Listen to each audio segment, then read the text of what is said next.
안녕하세요. 오늘은 구약식 벌금형에서 구공판 형사재판으로 전환되는 경우와 이에 따른 피고인 의견서 작성에 대해 알아보겠습니다. 구약식 벌금형에서 구공판 형사재판으로 전환되는 경우는 드물지만 두 가지 주요 이유로 발생할 수 있습니다. 특히 피고인이 억울한 상황에 처한 경우 의견서를 통해 자신의 입장을 명확히 설명하는 것이 중요합니다. 구약식에서 구공판으로 전환된 이유. 구약식 벌금형에서 구공판 형사재판으로 전환되는 이유는 주로 두 가지 경우로 나뉩니다. 첫째, 벌금형이 지나치게 가볍다고 판단될 경우입니다. 검찰이 청구한 벌금형이 지나치게 경미하다고 판단될 때 판사는 구공판 형사재판을 통해 사건을 다시 검토할 수 있습니다.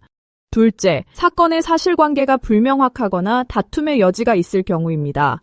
피고인의 범죄 혐의에 대한 다툼이 있고 피고인에게 추가적인 설명 기회를 제공하기 위해 구공판 형사재판으로 전환됩니다. 사례를 통해 두 번째 케이스를 자세히 알아보겠습니다. 이번 사례는 전자금융거래법 위반 혐의로 인한 사건입니다. 피고인은 급전이 필요해 모바일 대출 플랫폼을 이용하려 했고 대출이 거절된 후 무직자 대출 가능이라는 광고를 보고 한 사람과 접촉하게 되었습니다. 상대방은 통장을 며칠만 맡겨달라고 요청했고 피고인은 이에 응하여 통장을 양도했습니다. 하지만 피고인의 통장은 보이스피싱에 사용되었고 이후 경찰로부터 전자금융거래법 위반 혐의로 조사를 받게 되었습니다.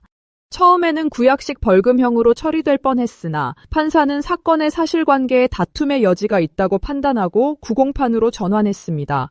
피고인 의견서 작성 어떻게 해야 될까요? 무죄 주장을 위한 논리는 어떻게 구성할까요?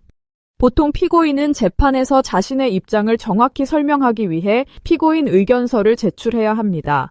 피고인 의견서는 사건의 사실관계를 설명하고 무죄를 주장하거나 범죄에 대한 의도를 부인하는 중요한 서류입니다. 피고인 의견서 작성 시 포함해야 할 사항을 알아보겠습니다. 첫째, 사건 발생 당시의 상황을 설명합니다. 피고인이 대출을 위해 통장을 양도한 경위를 상세히 설명합니다. 예를 들어 급전이 필요한 상황에서 통장 양도를 결심한 이유와 당시 상대방의 요구를 어떻게 이해했는지 설명합니다. 둘째, 법적 근거를 제시합니다. 전자금융거래법 위반에 대한 오해가 있었다는 점을 강조하며 피고인이 범죄 의도를 가지고 있지 않았음을 설명합니다. 예를 들어 전자금융거래법 제49조인 불법행위에 대한 처벌의 내용을 언급하며 피고인이 의도적으로 범죄에 연루되지 않았음을 강조합니다. 다음으로 증거를 제시합니다. 피고인에게 유리한 증거를 제출해야 합니다. 예를 들어 통장 양도 당시의 의사소통 내용을 기록한 문자 메시지나 이메일, 통장 양도를 의도적으로 범죄에 사용할 의도가 없었다는 점을 입증할 수 있는 증거를 제시합니다. 마지막으로 피고인의 무죄를 주장하며 피고인 입장을 강조합니다. 피고인이 범죄에 대한 인식이 없었으며 상대방에게 속아 통장을 양도했음을 논리적으로 설명합니다. 또한 피해를 의도적으로 입혔다는 증거가 없다는 점을 강조하여 무죄를 주장을 합니다.